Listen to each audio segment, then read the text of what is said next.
how to speak English very fluently.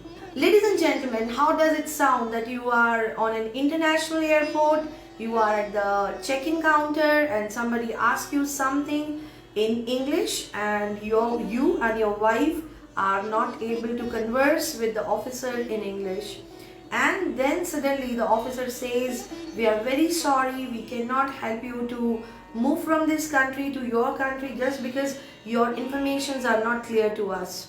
And this is a real example that has been given to me by one of my acquaintance who have been to a foreign land, and they faced a lot of problem while they were on the check-in counter at the airport. And that's when they realized that English is a very important language. So कैसा लग रहा है कि मैं आज सिर्फ English में बात कर रही हूँ आप लोगों से? कमाल है. यस, इंग्लिश एक बहुत ही कमाल की भाषा है और हम सबका आज के समय में इंग्लिश को सीखना बेहद ज़रूरी है. ये इसीलिए ज़रूरी है क्योंकि जैसे कि आप एक बहुत ही स्मार्ट हैंडसेट अपने हाथ में रखना अपना स्टाइल समझते हैं, या आप एक बहुत ही बेहतरीन घर में रहना पसंद करते हैं, एक बहुत ही ब्रांड न्यू कार को आप अपनी लाइफ में एज अ स्टेटस सिंबल देखते हैं. You have a pair of jeans and you are having very nice attire and you feel very happy about it. सेम अगर आप इंग्लिश नहीं जानते हैं तो that's when it really makes you feel a little low कि आपको अंग्रेजी बोलनी नहीं आती. सो आज का जो हमारा कल्याणम का विषय है वो है हम फर्राटेदार अंग्रेजी कैसे बोलें. सो अंग्रेजी को बोलना क्योंकि हमारे लिए बेहद महत्वपूर्ण हो गया है, बेहद ज़रूरी हो गया है, तो इस जगह पर हमारे पास कोई भी ऑप्शन नहीं बचता है कि हम इंग्लिश को सीखें या हम अंग्रेज़ी को ना सीखें. और कोरोना काल में ये और भी ज़्यादा बात उभर कर आई है क्योंकि हम टेक्नोलॉजी को इतना ज़्यादा प्रयोग करने लग गए हैं और टेक्नोलॉजी में कंप्यूटर, एंड्रॉयड मोबाइल, ये सारी चीज़ें शामिल हैं और इनमें प्रयोग होने वाली भाषा है अंग्रेज़ी. सो हम कह सकते हैं कि जैसे मैंने अभी थोड़ी देर पहले आपको एक उदाहरण दिया था कि मेरे एक बहुत ही near and dear family friend हैं जो कि विदेश गए और वहाँ पर एयरपोर्ट पर चेक इन काउंटर पर उनको ये कह करके रोक दिया गया कि उनके बारे में जो जानकारी है वो उनको चाहिए ऑफिसर्स को, और क्योंकि वो एक विदेशी भूमि थी वहाँ पर उन्हें वहाँ की नेटिव लैंग्वेज बोलना नहीं आता था, तो उनके लिए ये बेहद ज़रूरी था कि वो एक कॉमन भाषा में बात करके अपने विषय में उन ऑफिसर्स को बताएं. लेकिन क्योंकि उन्हें अंग्रेजी नहीं आती थी, उनकी ये यात्रा सुखद से दुखद में बदल गई. यकीन कीजिए, माइग्रेशन के लिए खड़े होकर के वहाँ उन्होंने अपने जीवन का सबसे कड़वा अनुभव भोगा और तब उनको ये रियलाइज हुआ कि अंग्रेजी बोलना आना चाहिए. सो हम यहाँ ये कह सकते हैं कि आज अंग्रेजी जो भाषा है उसको बोलना हमारे पास में एक ऑप्शन के तौर पर बचा ही नहीं है. हमको अंग्रेजी बोलनी पड़ेगी. We are suppose to learn English because the entire world has come to a common platform where we are saying that world is a global village, and it has become very common for any one of us कि हम कभी भी कहीं भी जा सकते हैं. Moreover, जो हमारे कंप्यूटर प्रोग्रामिंग है, कोडिंग है, या जो कंप्यूटर इंटरवेंशन हमारी लाइफ में हो गया है जिसमें कि हमने महसूस किया कि हम जूम जैसे एप्स को यूज़ कर रहे हैं, तो it has become very important for us कि हम अपने जीवन में अंग्रेज़ी का प्रयोग करना वैसे ही सीखें जैसे कि हम किसी गैजेट का प्रयोग करते हैं. तो यहाँ पर किसी ऑप्शन के ना बचने पर आज इस कार्यक्रम के जरिए मैं अपने दर्शकों से रूबरू हूँ और मैं उनसे बातचीत करूँगी कि वो अंग्रेजी को कैसे फर्राटेदार बोले. अब यहाँ पर क्या होता है, अक्सर मुझे ये बताया जाता है कि मैं अंग्रेजी को समझ तो लेता हूँ लेकिन जब बोलने की बारी आती है तो मैं उसे फ्लुएंटली नहीं बोल पाता. ये कैसे हो सकता है? जैसे मान लीजिए आपका कोई फेवरेट गाना है, मैंने वो सीजन भी देखा है जब हिमेश रेशमिया जो हैं उनके बहुत सारे गाने जो हैं वो बहुत ही पॉपुलर हुए, लोगों ने उनको बार बार रिपीट करके सुना और रिपीट कर करके सुनते सुनते सुनते सुनते वो गाने उनकी ज़बान पर चढ़ गए। तो जब कोई व्यक्ति मुझसे ये कहता है कि मैं अंग्रेज़ी समझ तो लेता हूँ लेकिन मैं अंग्रेज़ी बोल नहीं पाता, तो यहाँ पर ये बात मेरे गले से नहीं उतरती कि अगर आप उसे समझ लेते हैं तो आप उसे बोल क्यों नहीं पाते हैं। इसका मतलब ये है कि अगर हमें अंग्रेजी भाषा बोलनी है तो हमें उसकी अप्रोच को सही करना पड़ेगा। चलिए सबसे पहले तो हम अंग्रेजी को समझते हैं कि व्हाट इज इंग्लिश। जैसे कि अभी मेरे मुंह से निकला, अंग्रेजी एक भाषा है, राइट। लेकिन हम भारतीय बचपन से लेकर के 12th तक और उसके बाद भी कॉलेज में आने के बाद जब अंग्रेजी को प्रयोग करने की बात करते हैं तो हम इसको या इसके प्रति जो दृष्टिकोण अपने दिमाग में रखते हैं वो दृष्टिकोण क्या होता है। हम अंग्रेजी को फर्राटेदार बोलने के लिए क्या कर रहे हैं?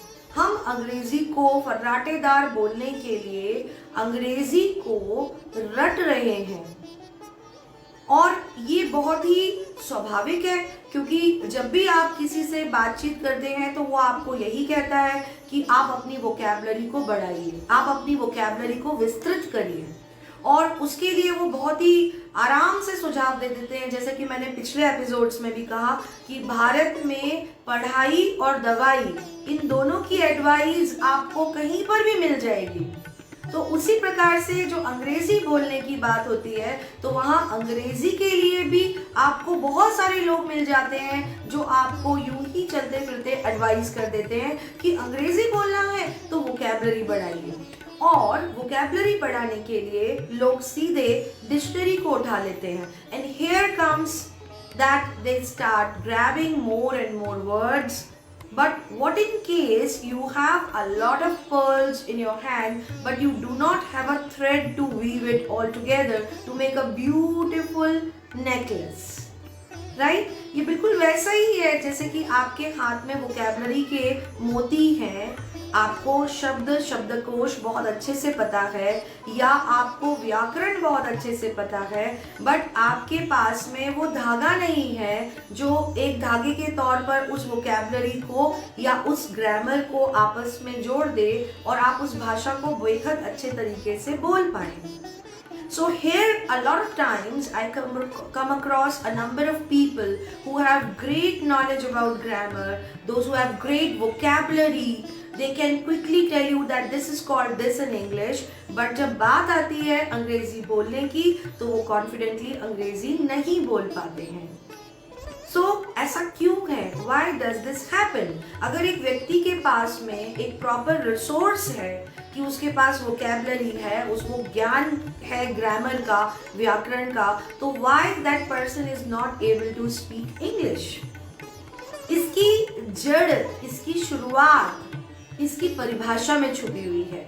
हमारे भारतीय एजुकेशन सिस्टम में हमको ये बचपन से बात कूट कूट के अपने अंदर बिठाई जाती है, या कह लीजिए कि हमारा एजुकेशन सिस्टम कुछ इस तरीके का है कि हम अंग्रेजी को रट रहे हैं, हम अंग्रेजी को एक सब्जेक्ट के तौर पर रट रहे हैं। That means if I ask someone to define English, that person may tell me an approach where he is taking English as a subject. And when it comes to subject, the thing that comes in my mind is to score, कि मैं कितना ज़्यादा score कर सकता हूँ, और वो score करने वाली जो भावना है उसकी वजह से मेरा एक ही लक्ष्य होता है कि मैं कितना ज़्यादा ग्रामर को रट सकता हूँ, मैं कितना ज़्यादा वोकैबुलरी को रट सकता हूँ, और वो सब मेरे अंदर संग्रहित हो रहा है। It is getting collected in me. So in a common term I can say कि जो लोग अंग्रेज़ी के लिए ये बात कहते हैं कि वो अंग्रेज़ी समझ तो लेते हैं लेकिन वो अंग्रेज़ी बोल नहीं पाते हैं, तो उसका बेसिक और पहला कारण है कि वो अंग्रेजी को एक विषय के तौर पर या एक सब्जेक्ट के तौर पर देख रहे हैं। और दिस इज द रीजन कि जब आप किसी भाषा को एक विषय मानते हैं या एक सब्जेक्ट मानते हैं तो आप उसे रटते हैं, और जब आप उसे रटते हैं तो आप डरते हैं, और जब आप डरते हैं तो आप उसे फर्राटेदार तरीके से बोल नहीं पाते। It's very simple. और जब आप उसको कहने की कोशिश करते हैं तो बैक ऑफ द माइंड आपके दिमाग में एक बात चल रही होती है कि मैं अंग्रेजी बोलने जा रहा हूँ और मैंने इसको इस प्रकार से अपने दिमाग में सेट किया हुआ था, अब मैं इसको बोलने जा रहा हूँ, कहीं मैं भूल ना जाऊं। And this is the reason कि where they are suppose to speak English very fluently, वो अंग्रेजी को फर्राटेदार तरीके से बोल नहीं पाते। अब मैं आपको एक उदाहरण देती हूँ। खजुराहो जैसे मंदिरों में जब हम जाते हैं तो we get a lot of guides. There we have a lot of guides around that temple, that monument, that ancient monument which is called Khajuraho. There can be a number of other examples like Taj Mahal is there at Agra, and we find a lot of foreigners coming every year to experience this monument as a world heritage. And then they look for a guide. वो एक guide की तलाश करते हैं, and वहाँ के जो guide होते हैं वो वहीं के लोकल बाशिंदे होते हैं। और हम ये देखते हैं कि वो जो लोकल लोग हैं वो पढ़े लिखे नहीं हैं, they are not well educated, but when they are conversing with those foreigners, they are very comfortably and fluently speaking English.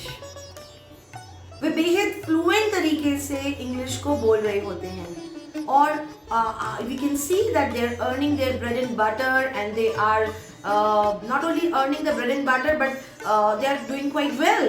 And every year वो foreigners वहाँ आ रहे हैं और वो guides जो हैं वो उनसे उनकी भाषा में बात करें। कई ऐसे exceptional cases में भी हमने देखा कि जो guides हैं, the guides, they are conversing with the people in French or German language very fluently.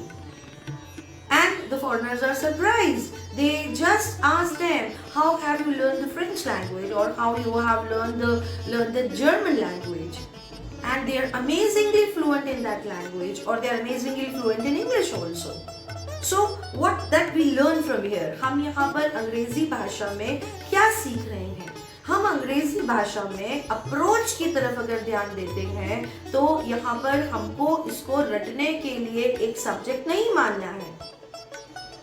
वो जो गाइड खजुराहो के टेम्पल पर या ताजमहल के पास में अंग्रेजी भाषा में बात कर रहा है फॉरेनर से, उसने इसको एक भाषा, एक माध्यम के तौर पर स्वीकार कर लिया है। That English is not a subject. मुझे उसके ग्रामर की फिक्र नहीं करनी है, ना उनको ग्रामर पता होता है, ना ही वो वोकैबुलरी के बारे में सोचते हैं, वे सिर्फ उसको बोलते हैं एज अ लैंग्वेज। अब हम हिंदी की बात करते हैं, हम अंग्रेजी के जगह हिंदी की अगर बात करते हैं तो हमने हिंदी को कैसे सीखा है? I am sure you have a mindset that you may be answering me कि हमने हिंदी को लोगों को बोलते हुए सुना है, और that is what the catch is कि अगर हम फर्राटेदार अंग्रेजी बोलना चाहते हैं तो हमको बोलने से पहले, अच्छा बोलने वाला बनने से पहले एक अच्छा लिसनर बनना है, एक अच्छा लिसनर बनना है। अब अगर आप मुझसे बोलते हैं कि मेरे आसपास हिंदी ही बोलने वाले लोग हैं और मेरे पास मेरे क्षेत्रीय भाषा को बोलने वाले लोग हैं, तो मैं अंग्रेजी भाषा को कहाँ से सुनूंगा? तो I want to quote an example of a wonder girl. Her name is Jahnavi Panwar from Haryana, and she is called the wonder girl of India because as a Haryanvi village girl, this girl has actually got an environment जहाँ पर अंग्रेजी बोलने वाला कोई भी नहीं था, और उसके पिताजी जो कि एक शिक्षक हैं उसी गांव के स्कूल में, माध्यमिक शाला में जो उसके पिताजी टीचर हैं, कहीं से उनके पिताजी को ऐसा लगा कि मुझे अपनी बेटी को कुछ अलग करवाना चाहिए, तो उन्होंने अपनी बेटी को अंग्रेजी बोलना सीखना शुरू करा, उन्होंने अंग्रेजी बोलना उसको शुरू करवाया। And with small things, he started conversing with his daughter in small sentences. तो जो जाह्नवी है उसने धीरे धीरे अंग्रेजी बोलना स्टार्ट किया। अब यहाँ पर जाह्नवी के फादर बीबीसी हिंदी में एक इंटरव्यू के दौरान बताते हैं कि जब मेरा ट्रांसफ़र दिल्ली में हो गया तो मैं अपनी बेटी को लाल किले ले जाया करता था। जाह्नवी इस समय 16 साल की है और वो वंडर गर्ल इसीलिए कहलाती है क्योंकि उसको she knows 8 kinds of accent of different kinds of languages and moreover Jahnavi ने 14 साल की उम्र में 12th पास कर लिया।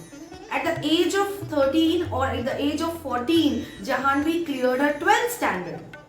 And not only she cleared her 12th standard, but at this time, presently, she is in her BA second year. So at the age of 16, she is about to clear her second year, and next year she will be in her graduation final year. So her father tells कि मैं उसको लाल किले पर ले जाता था और वहाँ पर बहुत सारे फॉरेनर्स आया करते थे और मैं अपनी बेटी जाह्नवी को ये कहा करता था, जाओ जाओ जल्दी जाओ, वो निकल जाएगा और जाके उस अंग्रेज से इंग्लिश में बात करो। सो जाह्नवी क्योंकि बहुत छोटी थी तो वो दौड़ कर जाया करती थी और वो अंग्रेज़ों को रोका करती थी और उनसे बात करती थी, इंग्लिश में बात करती थी। और वो इंग्लिश में तब बात करती थी जबकि उसे इंग्लिश के बारे में कुछ भी अच्छे से पता नहीं था। और ये इसीलिए था क्योंकि उसके पिता ने उसके दिमाग में एक ही अप्रोच फीड करी थी कि अंग्रेजी एक भाषा है। मैंने देखा कि लोग सामने बात करने में अंग्रेजी को लेकर, इंग्लिश को लेकर के बड़े डरे हुए रहते हैं, but when it comes to WhatsApp and when it comes to social media तो उनकी अंग्रेजी की उल्टियां बाहर होती हैं। इतनी अंग्रेजी बहती है, इतनी अंग्रेजी बहती है। हम यहाँ पर इसको अप्रोच को क्लियर कर लें कि अगर हमें बहुत अच्छी फर्राटेदार अंग्रेजी बोलना है तो हमको अंग्रेजी को या इंग्लिश को एक भाषा के तौर पर स्थापित करना होगा अपने दिमाग के अंदर कि ये सिर्फ एक भाषा है। और सच्चाई तो है भी यही कि अंग्रेज़ों ने अंग्रेजी माध्यम के जो स्कूल्स हैं उनको भारत में शुरू किया ही इसलिए था क्योंकि जो अंग्रेज यहाँ पर हमारे भारत में आ गए थे उनको अपने एडमिनिस्ट्रेशन में जो उनके साथ में इंडियंस काम करते थे उनको बात करने में बहुत दिक्कत होती थी। They used to face a lot of problem and moreover जो इंडियन एडमिनिस्ट्रेटिव सर्विसेज है उसके लिए जो ब्रिटिश सरकार थी वो ब्रिटिश सरकार अपने ब्रिटिश ऑफिसर्स को ब्रिटेन से बुलाया करते थे। और क्योंकि भारत में उस समय सुविधाएं बहुत कम हुआ करती थी, बहुत मच्छर थे, बहुत जंगल थे और जीना इतना आसान नहीं था, सो लॉट ऑफ टाइम्स जो ब्रिटिश ऑफिसर्स हुआ करते थे वो भारत आना नहीं चाहते थे। सो अगर वो यहाँ आ भी गए तो भी उनको प्रॉब्लम होती थी क्योंकि नेटिव लैंग्वेज भारत में हर 5 किलोमीटर में 10 किलोमीटर में बदल जाती है। अब अगर हम अपने ही शहर से बाहर निकलते हैं तो after 10 kilometres out of the city you find another kind of native language people are speaking which is what we call vernacular. तो अंग्रेज़ों ने ये सोचा कि हम क्यों ना अंग्रेज़ी मीडियम स्कूल्स यहाँ पर खोलें जिससे जो यहाँ पर हिंदुस्तानियों की पौध बनेगी वो हमारे लिए ही काम करेगी और क्योंकि भाषा की समस्या नहीं होगी there will be no problem, तो फिर वहाँ से हमें ऑफिसर्स को बुलाना भी नहीं पड़ेगा। सो एक्चुअल में जो इंग्लिश मीडियम एजुकेशन है उसको लाने का तात्पर्य सिर्फ अंग्रेज़ी में बातचीत करना है, कन्वर्स करना है।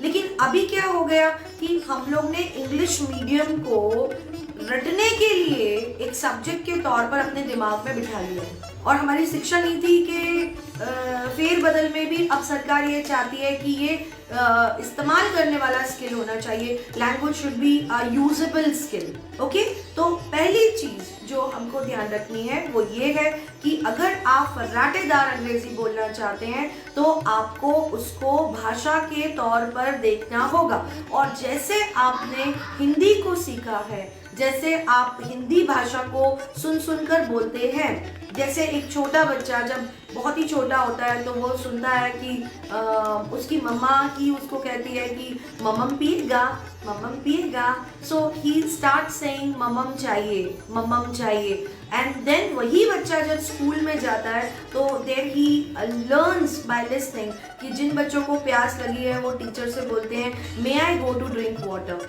So he realizes that mammam has turned into be water. The mammam has turned to be water, and now if he wants to drink water, उसको पानी पीना है, तो he's supposed to say I want to drink water, right? So ये बात हम सबको पहले अपने जहन में बिठा लेना है कि English is a language.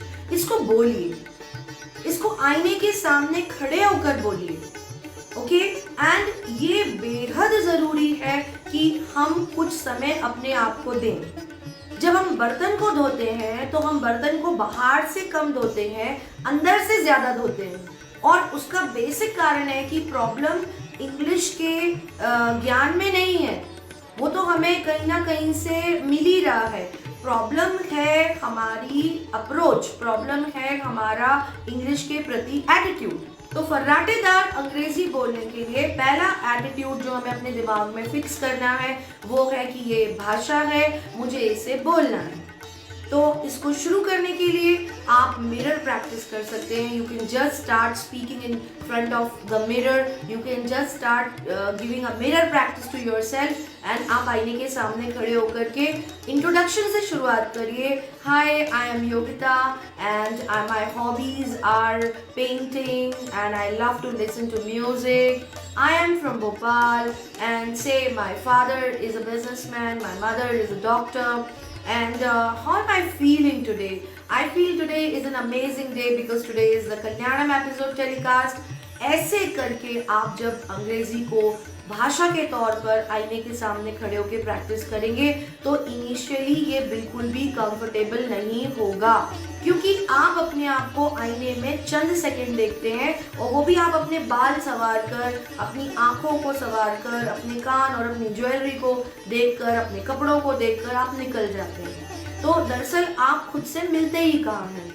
आपको अगर खुद से मिलना है तो आपको आईने में गौर से अपनी आंखों में देखना होगा और अंग्रेजी को बोलना शुरू करना पड़ेगा एक भाषा के तौर पर. नंबर 2, इससे क्या होगा? इससे ये होगा कि आपकी जो टंग टाइड है, जो आपकी जबान खुल नहीं रही है, वो जबान आपकी खुल जाएगी. आप गलत ही बोलेंगे लेकिन आपके अंदर एटलीस्ट एक लेवल आएगा जहाँ पर थोड़ी लिक्विडिटी आएगी. अभी भी आप देखिए कि जब आप जूम मीटिंग्स में होते हैं तो lot of time people are not comfortable seeing themselves on camera. So what they do is this कि वो कैमरे को ऐसे कर देते हैं, नीचे कर देते हैं, या वो कैमरे को दूर कर देते हैं. दे डोंट माइंड कि उनके फेस पर लाइट पड़ रही है कि नहीं. They just simply don't accept themselves. So it is very important कि आप अंग्रेजी फर्राटेदार बोलने के लिए आप मिरर के सामने खड़े होकर जितनी भी आती है, मे बी आप अपने इंट्रोडक्शन से शुरुआत करिए, बट बोलिए. और इसके लिए आपको एक नियम और भी बनाना है, वो है मौके पर चौका.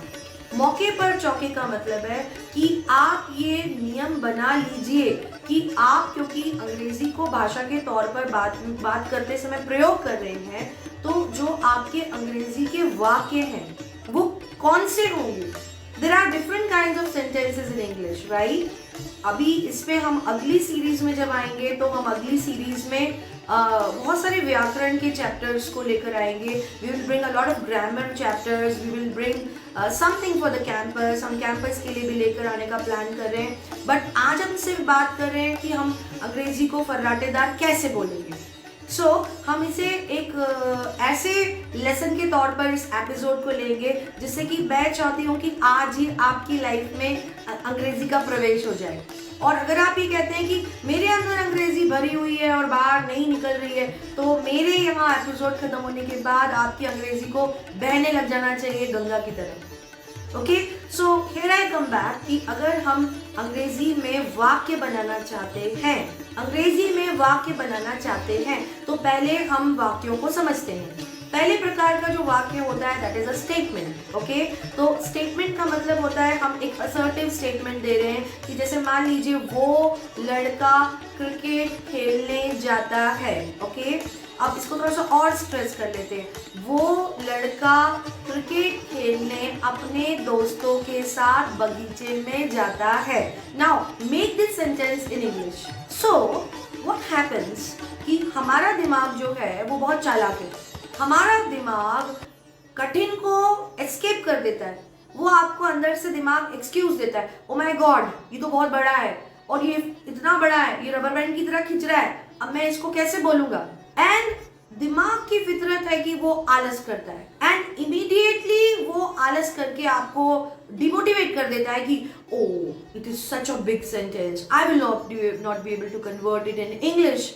इतना लंबा सेंटेंस है, वो लड़का अपने दोस्तों के साथ क्रिकेट खेलने जाता है, इतना लंबा सेंटेंस हो जाता है। सो सडनली आपका जो मोटिवेशन बिल्डअप हो रहा है वो आपका मोटिवेशन लो हो जाता है। You feel very low about it कि I am not able to speak English again. तो इसके लिए आपको क्या करना है कि एक प्रकार का वाक्य होता है स्टेटमेंट, दूसरे प्रकार का वाक्य होता है इंटेरोगेटिव जो कि होता है प्रश्नवाचक, और तीसरे प्रकार का वाक्य होता है भाववाचक जिसका मतलब होता है एक्सक्लेमेटरी, राइट। भाववाचक जैसे wow what a beautiful picture, oh wow what a beautiful girl. So ये आपके भाववाचक हैं, दिस इज एक्सक्लेमेटरी। अब चौथे पर आते हैं, चौथे प्रकार का वाक्य होता है इंपेरेटिव। एंड इंपेरेटिव जो वाक्य होता है ये हमारे बड़े काम का है। इंपेरेटिव वाक्य का मतलब होता है आज्ञावाचक। आज्ञा कैसे दी जाती है, ऑर्डर कैसे, वो तो हमको बहुत आसानी से आता है। हमको लोगों को ऑर्डर देना तो बहुत आसानी से आता है। कैसे आता है, इधर आओ, उधर जाओ, बैठ जाओ, चुप, ये तो आज्ञावाचक है और ये तो बहुत ही मजेदार है, ये तो हम बहुत अच्छे से कर सकते हैं। तो जब हम अंग्रेजी को भाषा मान लेते हैं तो फर्राटेदार बोलने के लिए अब वो क्या है कि हम जिम जाते हैं, हमको अपनी 8 पैक्स एब बनाने हैं, तो एक दिन में तो 8 पैक एब्स बनेंगे नहीं। हाँ कि हम गए, हमने एक डंबल उठाया और यहाँ से पक करके बॉडी बिल्डिंग हो गई, वाह ये देखिए। और दूसरे दिन हम गए हमने डंबल उठाया तो हमारे 8 पैक एब्स बन गए। ऐसा तो नहीं होता। It takes almost a month कि आपकी बॉडी ट्यून करती है, आपकी बॉडी उस वेट को और जो उस पूरे माहौल को है उसमें एडजस्ट करती है, आपकी डाइट भी उसी हिसाब से होती है, and then there is a point जब आपकी बॉडी शेप लेना स्टार्ट कर देती है, राइट। सो सेम वे जब आप अंग्रेजी को फर्राटेदार बोलने के लिए शुरुआत करने जा रहे हैं तो पहली चीज आपके लिए वो भाषा है, आपको उसको आईने के सामने खड़े होकर बोलना है। अब क्या बोलना है, वो है आपके इंपेरेटिव सेंटेंसेस। इंपेरेटिव सेंटेंसेस का मतलब है आज्ञावाचक। आज्ञावाचक का मतलब क्या है, हमें अपने दिमाग को अंग्रेजी बोलने की आदत डालना है। We are supposed to give a habit to our mind, और दिमाग को आदत में आने की आदत होती है।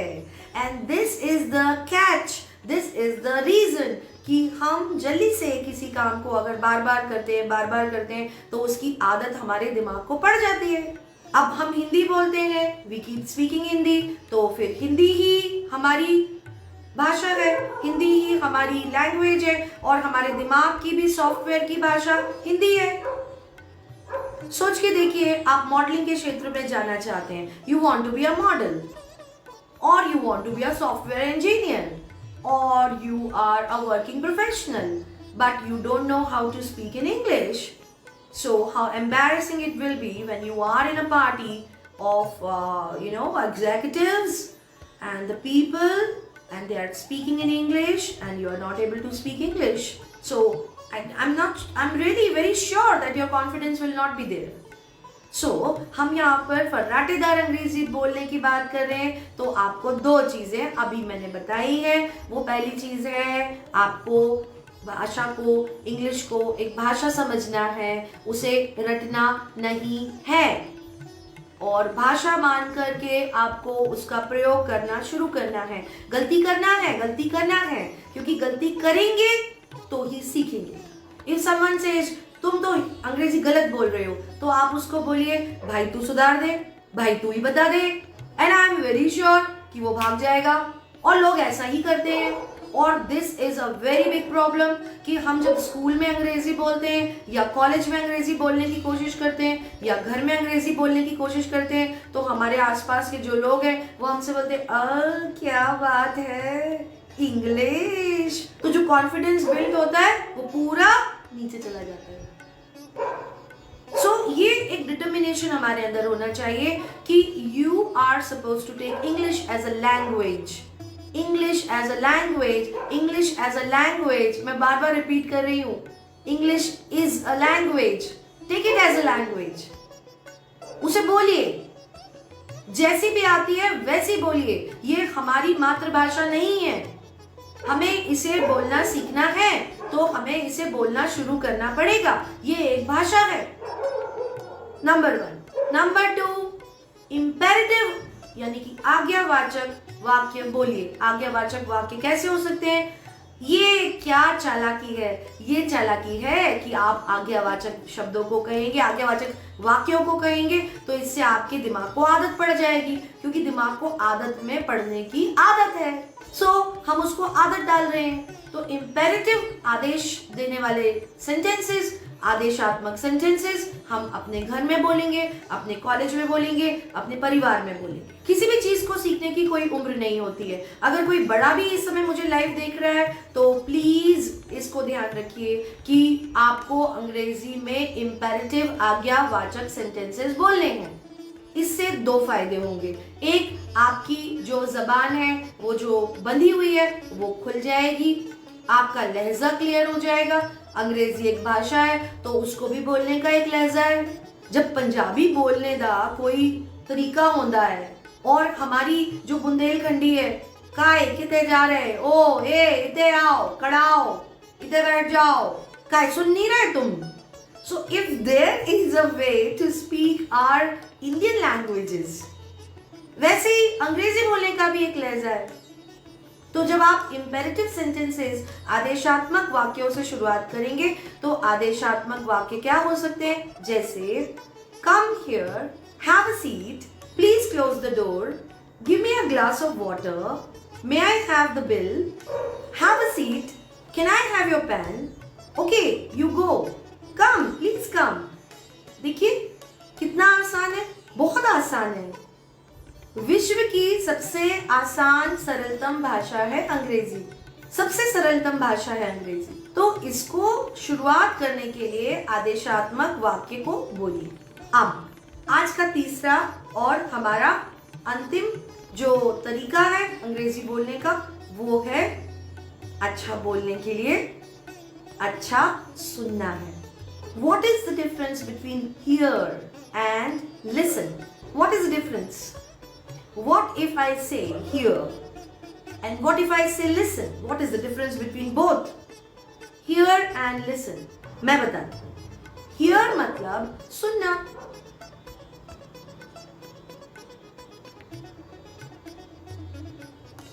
hear मतलब सुनना और listen मतलब ध्यान से सुनना। क्या हम अंग्रेजी को लिसन करते हैं या हम हियर करते हैं? सर्टनली यस, हम अंग्रेजी को हियर करते हैं। हम अंग्रेजी में किसी भी मूवी को देखना पसंद नहीं करते। हम क्या लेकर आते हैं? हम हॉलीवुड की मूवीज लाते हैं जो हिंदी में डब होती हैं। क्या कमाल लगता है ना, गोरा रंग और सुनहरे बाल और हीरोइन हिंदी में कहती है मुझे ये पसंद नहीं है। क्या मैं सही कह रही हूँ? And Indians are extremely happy कि एक अंग्रेज गोरी चिट्टी मेम जिसके सुनहरे बाल हैं वो हिंदी में बात कर रही है। फिर चाहे एवेंजर्स हो चाहे कोई और मूवी हो, हम न्यूज ट्यून करते हैं तो न्यूज में हम कौन सी भाषा की न्यूज लगाते हैं? हिंदी। नमस्कार, आपका स्वागत है प्राइम टाइम में। अब अगर हमको अंग्रेजी फर्राटेदार बोलना है तो फर्राटेदार अंग्रेजी बोलने के लिए हमको अच्छा सुनना भी पड़ेगा। जो किसी भी भाषा की 5 स्किल्स होती हैं वो होती हैं पहले, सबसे पहले listen, understand, right, read and speak.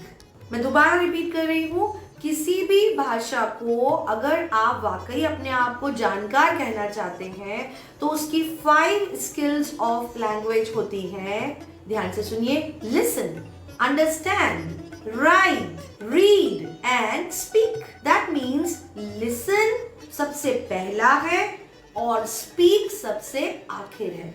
हमने कोई भी भाषा को जब सीखा है तो उस भाषा को सबसे पहले हमने लिसन करना शुरू किया, and when we listen we speak.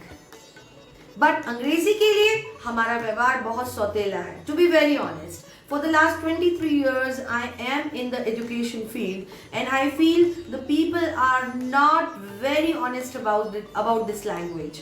मेरे पास में मैक्सिमम बच्चे अंग्रेजी बोलना सीखने के लिए तभी आते हैं जब उनके इंटरव्यूज पास होते हैं।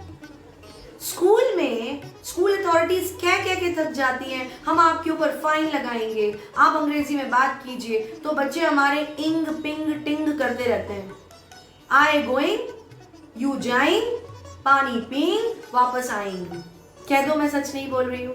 और मामला गंभीर कब हो जाता है? जब कॉलेज के बाद कैंपस आने वाला होता है या हम नौकरी में चले जाते हैं और हम प्रमोशन ढूंढ रहे होते हैं। उस समय पर हमें रियलाइज होता है कि काश मुझे अंग्रेजी आती तो मेरा इंटरव्यू क्लियर हो जाता, काश मुझे अंग्रेजी आती तो मैं बहुत अच्छे से अपनी लाइफ में परफॉर्म या प्रमोशन ले रहा होता। तो ऐसा दुर्व्यवहार हम उस भाषा के साथ कतई ना करें जो अब ये कहने वाली मिसाल में रह ही नहीं गया कि अंग्रेज चले गए, अंग्रेजियत छोड़ गए।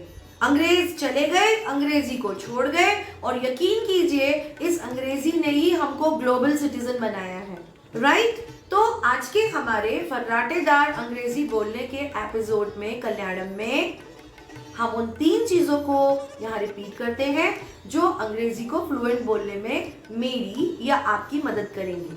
और ये थोड़ी सी हमारी चालाकी है, और ये चालाकी बेहद जरूरी है कि जिंदगी जीना आसान न समझो कि है इसमें थोड़ी सी कलाकारी भी। कि जिंदगी जीना आसान न समझो है इसमें थोड़ी सी कलाकारी भी, कि तुम जैसे मुझ जैसे, कि तुम जैसे मुझ जैसे होकर के भी जो दुनिया में बाइज्जत हैं, थोड़ा सा उनका सीधापन है और थोड़ी सी चालाकी भी। तो अंग्रेजी फर्राटेदार बोलने की चालाकी क्या है? ये एक भाषा है, इसे बोलना है, आईने के सामने खड़े होकर बोलना है। अरे खुद के लिए तो टाइम निकालिए। अंग्रेजी को आईने के सामने बोलना है, जितना आता है उतना बोलना है। गलत बोलते हैं तो भी बोलना है, सही बोलते हैं तो भी बोलना है। दूसरा, आज्ञावाचक वाक्यों को बोलना शुरू करिए।